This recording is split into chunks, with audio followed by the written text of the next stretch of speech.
SK 하이닉스에서 근무했던 중국인이 핵심 반도체 기술을 중국의 화웨이로 빼돌린 혐의로 국내 법원에서 구속 상태로 재판을 받고 있는 것으로 알려진 가운데 다양한 국가에서 중국의 스파이 행위로 의심될 상황들이 드러나고 있습니다.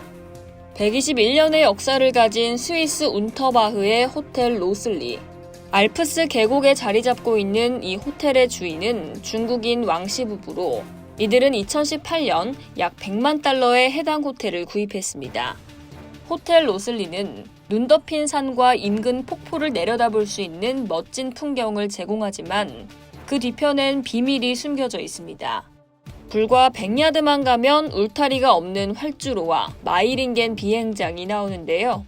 이곳엔 곧 세계에서 가장 발전된 전투기이자 미군이 철저히 보호하는 비밀 중 하나인 F-35가 2028년 수용될 예정입니다.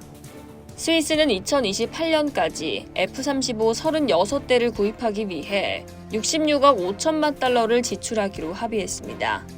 특히 이 기지는 일종의 대형 개방 공간으로 활주로 가까이까지 자유롭게 접근해 원하는 만큼 사진을 찍을 수 있습니다. 미국 정보기관으로선 용납할 수 없는 환경인 거죠. 미국의 공군기지에선 적국이 리버스 엔지니어링 할 수 있다는 우려 때문에 일반적으로 사진 촬영이 금지됩니다. F-35의 경우 1급 비밀로 분류된 상태죠.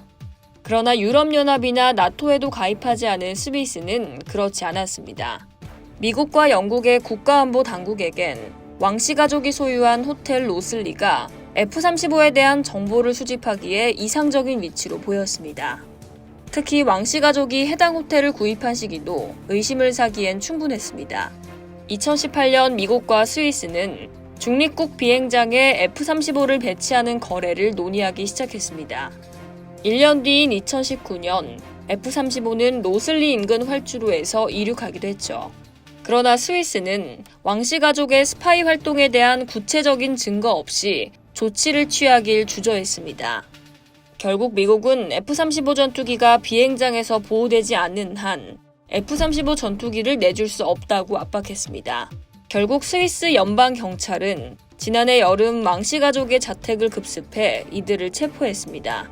왕씨 가족은 스파이 혐의를 강력히 부인했고 스위스는 경미한 호텔업 산업법 위반 혐의로 5,400달러의 벌금을 선고했습니다. 왕 씨는 마을 주민에게 열쇠를 맡기고 잠시 중국으로 돌아갈 것이라고 말했습니다.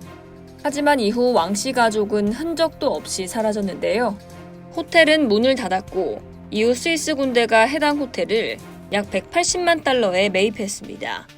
중국의 F-35에 대한 스파이 혐의는 이번만이 아닙니다. 중국 국적의 수비는 미국의 군사기밀을 해킹한 혐의로 2014년 6월 캐나다에서 체포됐습니다. 2016년 캘리포니아 연방법원에서 그는 F-35 및 F-22 스텔스 전투기 등 미국의 군사기밀을 해킹한 혐의를 인정했습니다. 미국 법무부 캘리포니아 중부지방검찰청이 발표한 자료에 따르면 수비는 2008년 10월부터 2014년 3월까지 중국에 있는 2명과 공모해 캘리포니아주 오렌지 카운티에 있는 보잉사의 컴퓨터를 비롯해 보호된 컴퓨터 네트워크에 무단으로 접속, 중요한 군사 정보를 획득하고 이를 중국으로 불법 유출한 혐의를 받고 있는데요. FBI가 2014년 6월 27일에 제출한 50쪽 분량의 형사 고소장에 따르면 보잉은 C-17 글로브 마스터 프로그램과 관련된 가장 중요한 파일 중 하나에 대한 사이버 침입으로 큰 피해를 입었습니다. 이 진술서에는 3명으로 구성된 해킹그룹의 활동 규모가 자세히 드러나 있습니다. F-35 및 F-22 스텔스 전투기를 포함한 수십 건의 미국 군사 프로젝트에 대한 데이터 등을 빼낸 것으로 전해집니다. 한편 중국 외교부는 이러한 의혹을 강력히 부인하며 미국이 중국을 비방하고 억압하기 위해 중국의 스파이 활동을 과장하고 있다고 비난했습니다. 주미 중국 대사관 대변인은 미국은 중국을 비방하고 억압하기 위해 중국의 스파이 활동을 자주 과장해왔다고 말했습니다. 이상 월드디펜스였습니다.